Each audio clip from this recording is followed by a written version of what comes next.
bilang boyfriend ni Janine. Eko, mas pinaboran nga ba ng mga kaibigan ng actress kumpara kay Paulo?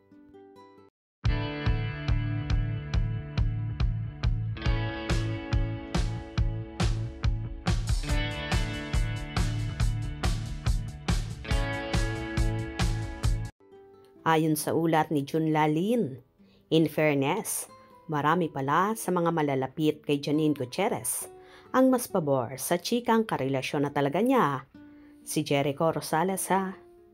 Mas excited daw ang mga taong yon sa relasyon ngayon ni Janine kay Echo, kesa noong si Paulo Avellino pa ang karelasyon ng Asia's rising star. Actually, nung una maghiwalay sina Janine at Paulo at nagkabalikan nga ay marami na ang kumontra sa desisyon ng dalaga na tanggapin uli ang aktor. At nang muling maghiwalay nga sila, ayon sa aming source ay marami raw ang nagpayo kay Janine na huwag nang umasang muli pa silang magkakabalikan ni Paulo. Nang dumating naman daw sa buhay ni Janine si Echo, ay sobrang marami ang natuwa. Hindi pa man talagang tuluyang umaamin sina Janine at Echo na sila na. Marami naman ang nakakaalam na masaya ngayon ang dalaga sa piling ng aktor.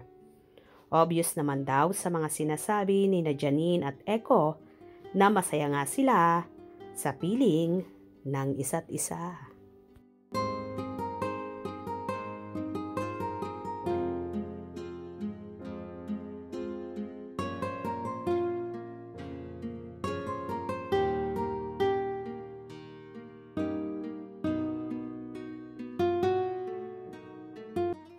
Well, kitang-kita naman kay Janine kung gaano ito kasaya ngayon kumpara nung sila pa ni Paulo, at tama din lang na nakinig ang dalaga sa mga kaibigan na nagpapayo sa kanya.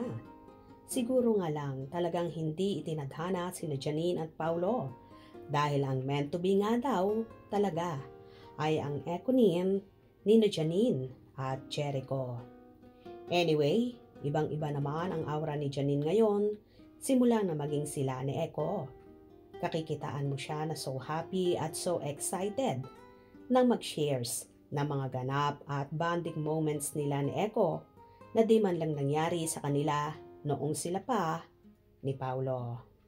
By the way, halata rin naman sa actress na totally nakamove on na siya at panay na nga ang pasasalamat niya kay Lord dahil dumating sa buhay niya ang magaling na aktor na mamahalin siya, puprotektahan siya, aalagaan siya, ipagmamalaki siya sa buong mundo at higit sa lahat ay mamahalin siya ng buong buo at walang pag-aalinlangan.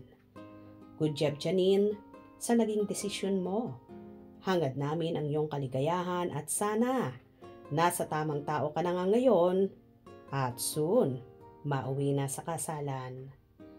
Kung nagustuhan mo ang video na ito, comment down below.